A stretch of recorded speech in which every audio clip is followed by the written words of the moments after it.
Hello friends, स्वागत है हमारे यूट्यूब चैनल में आपका। एसएससी कांस्टेबल जीडी रिज़ल्ट निकल गया। रिज़ल्ट से पहले ही बहुत ज़्यादा बरगलाया गया कैंडिडेट्स को। 12 नवंबर की एक मुहिम चली थी अगस्त के महीने में कि वेटिंग आएगी, वेटिंग के लिए all medi fit joining, all medical fit joining होनी चाहिए। और जहाँ से शुरू हुआ था प्रोपेगेंडा, उन लोगों को ये पता है, एक्चुअली फोर्स में देखिए जो रह चुके हैं उन लोगों को ये बात पता है कि ऑल मेडिकल फिट ज्वाइनिंग जो है कैसे संभव है। 3 गुना का मेडिकल हर भर्ती में होता है, सभी में होता है दोस्तों। बीएसएफ ट्रेड्समैन में भी हुआ। और सीआईएसएफ जो है वो ऐसा फोर्स है कि वो 3 गुना का मेडिकल नहीं करती है। आईटीबीपी 3 गुना का मेडिकल नहीं करती है, जो फोर्स वाइज भर्तियाँ होती हैं उसमें, लेकिन बीएसएफ करती है।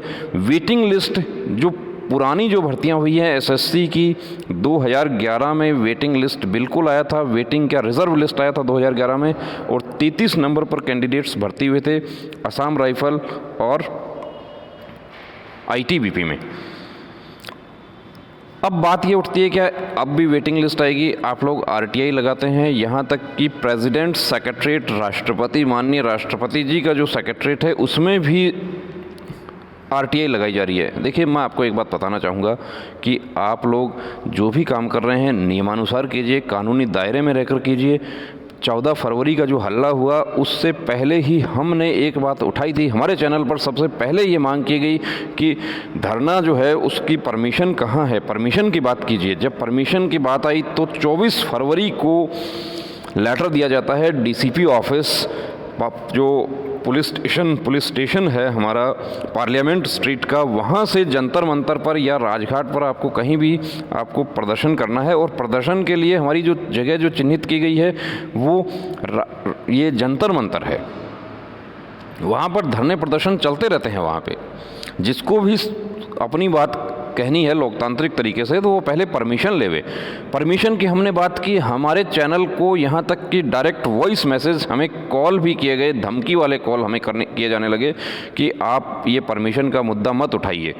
लेकिन देखिए दोस्तों, हम आपके साथ गलत नहीं होने देंगे। परमिशन का मुद्दा हो, चाहे वेटिंग का मुद्दा हो, चाहे कानूनी कार्रवाई हो, हम इस पूरी लड़ाई में आपके साथ हैं। अब मैं आपको एक चीज़ यहाँ पर दिखाने जा रहा हूँ कि वेटिंग लिस्ट क्या सेकंड लिस्ट आएगी, वेटिंग लिस्ट आएगी।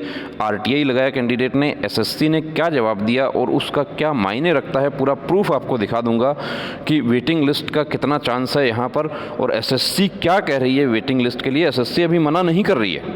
एसएससी ने नहीं ये कहा कि वेटिंग लिस्ट नहीं आएगी। आप लोग कॉल पे बात करते हैं, इतने कॉल उनके पास में आते हैं कि वहाँ पर जो लोग इतना परेशान हो जाते हैं, जो कॉल अटेंड करने वाले हैं वो बहुत परेशान हो जाते हैं। तो वो उनकी ड्यूटी है, चलिए उनको जवाब देना पड़ेगा। लेकिन मैं आपको एक आरटीआई दिखा रहा हूँ, वो आरटीआई से आपको ये बात क्लियर हो जाएगी कि वेटिंग लिस्ट का क्या पॉइंट है और वेटिंग लिस्ट कब तक आ सकती है और वेटिंग लिस्ट और रिज़र्व लिस्ट में क्या फ़र्क है वो भी आपको बता दूंगा। ये देखिए, ये फाइनल स्टेटस आरटीआई पोर्टल पर आप लोग आरटीआई लगाते हैं, आपको पता है एप्लीकेंट नेम हाइड कर दिया हमने। डेट ऑफ रिसीप्ट कब हुआ था? 24/1/2021 को। किसको? Request filled with staff selection commission Bengaluru, dear SSC 2018।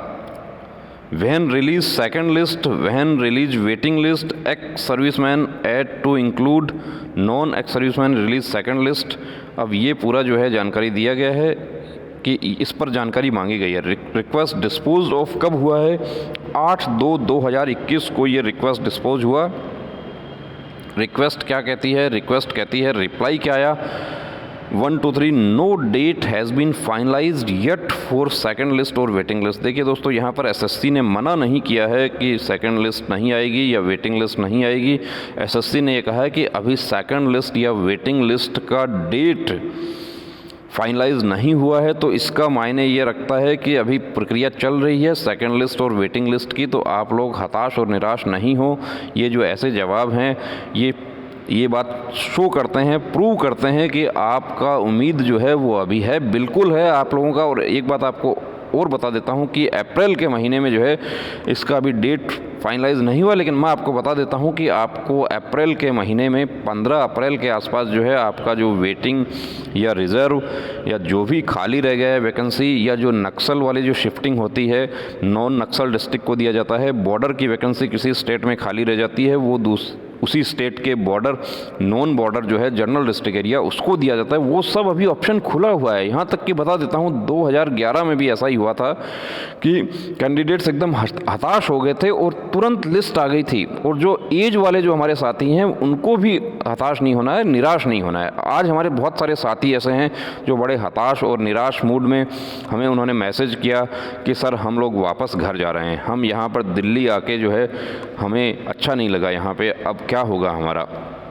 और आंसू वाले इमोजी भेजते हो आप लोग, तो आंसू वाले इमोजी भेजने की ज़रूरत नहीं है। फौजी जो है वो रोने के लिए नहीं होता है, फौजी दुश्मन को रुलाने के लिए होता है, परिस्थितियों से लड़ने के लिए होता है। और दुश्मन वो नहीं है जो सीमा पार से आता है, दुश्मन वो है जो आपको